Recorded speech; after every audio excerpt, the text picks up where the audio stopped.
Hi అండి, నమస్తే. Welcome back to our channel. ఈరోజు రెసిపీ వచ్చేసి ఆలూ పలావ్.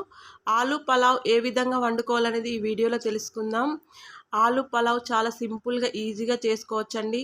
ఇంట్లో కూరగాయలు ఏం లేనప్పుడు ఇలా ఆలూ పలావ్ చేసి పెట్టండి, సూపర్ టేస్టీగా ఉంటుంది. ఇది రైతాలోకి చాలా టేస్టీగా ఉంటుంది, పెరుగు పచ్చళ్ళలోకి.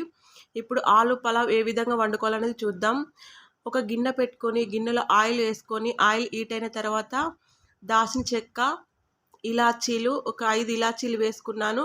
ఒక దాల్చిన చెక్క వేసుకున్నాను. 4 లవంగాలు వేసుకున్నాను. 2 బిర్యానీ ఆకులు వేసుకున్నాను. ఒక హాఫ్ టేబుల్ స్పూన్ జీలకర్ర వేసుకున్నానండి. ఇక్కడ సాజీర వేసుకోకూడదు, కడుపులో కొంచెం మంట వస్తుంది.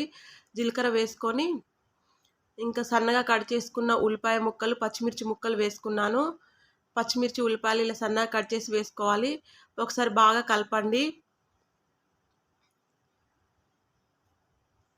ఈ ఉల్లిపాయ ముక్కలు, పచ్చిమిర్చి పచ్చివాసన పోయేంత వరకు వేపుకుంటే సరిపోతుంది.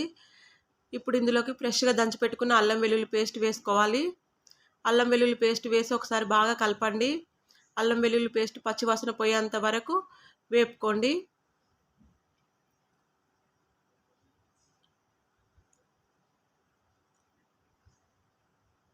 ఇప్పుడు ఇందులోకి ఆలుగడ్డలు వేసుకుందాం. ఆలుగడ్డలు చిన్న చిన్న ముక్కలుగా కట్ చేసి వేసుకున్నాను. మరి చిన్నగా కాకుండా మరి పెద్దగా కాకుండా ఇలా పొట్టు తీసి మీడియంగా కట్ చేసి వేసుకోండి. ఒక 3 ఆళ్ళు తీసుకున్నానండి. 3 ఆలుగడ్డలు తీసుకొని ఇలా ముక్కలుగా కట్ చేసి వేసుకున్నాను. ఆలుగడ్డ ముక్కలు వేసి ఒకసారి బాగా కలపండి. ఇవి కొంచెం వేగేంత వరకు మూత పెట్టి వేపుకోవాలి. ఇప్పుడు మూత పెట్టి వేపుకుందాము ఆలుగడ్డలను. ఆలు ముక్కలన్నీ మంచిగా వేగాలండి ఆయిల్లో.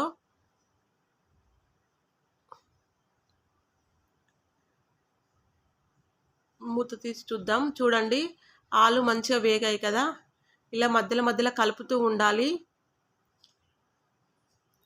ఆలు ఎక్కడ మాడిపోకూడదండి, మధ్యలో మధ్యలో కలుపుతూ ఉండాలి. ఇప్పుడు బాస్మతి రైస్, ఒక గ్లాస్ రైస్ తీసుకొని ఇలా 1 అవర్ అయితే నానబెట్టుకోవాలి.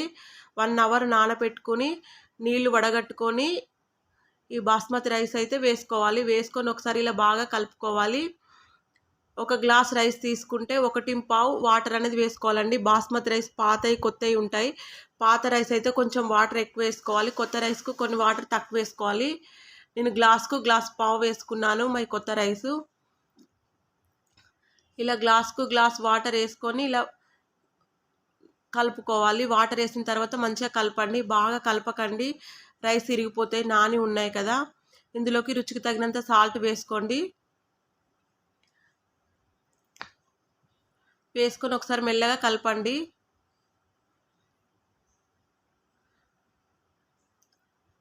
ఇప్పుడు ఇందులోకి కొత్తిమీర, పుదీనా వేసుకోండి. Half table spoon garam masala వేసుకోండి.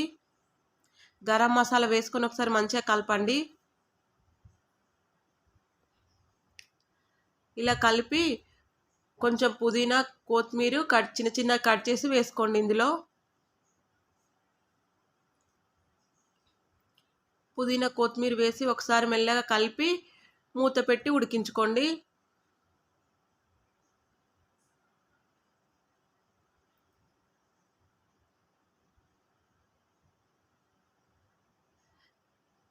ఆవిరి బయటికి రాకుండా ఇలా గోధుమ పిండితో నేను పెట్టేశానండి. ఆవిరి అనేది బయటికి రాకుండా ఉడికించుకోవాలి.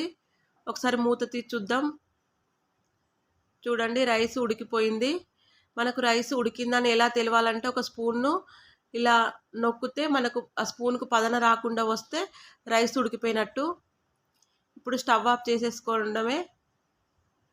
చూడండి రైస్ ఎంత బాగా వచ్చిందో. ఇది రైతాలో కానీ ఏ మసాలా కర్రీలోకైనా సూపర్ టేస్టీగా ఉంటుందండి. ఇలా ఆలు పలావ్ ఒకసారి ట్రై చేసి చూడండి. ఈ రోజుకైతే వీడియో ఇంతే. మరొక మంచి రెసిపీతో మళ్ళీ కలుసుకుందాం.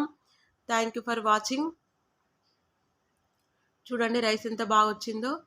ఈ వీడియో కనుక మీకు నచ్చినట్లయితే ఒక లైక్ ఇవ్వండి, కామెంట్ చేయండి. సబ్స్క్రైబ్ చేసుకున్న వారందరికీ పేరు పేరున మనస్ఫూర్తిగా ధన్యవాదాలు. థ్యాంక్ యూ సో మచ్ అండి. Please support me.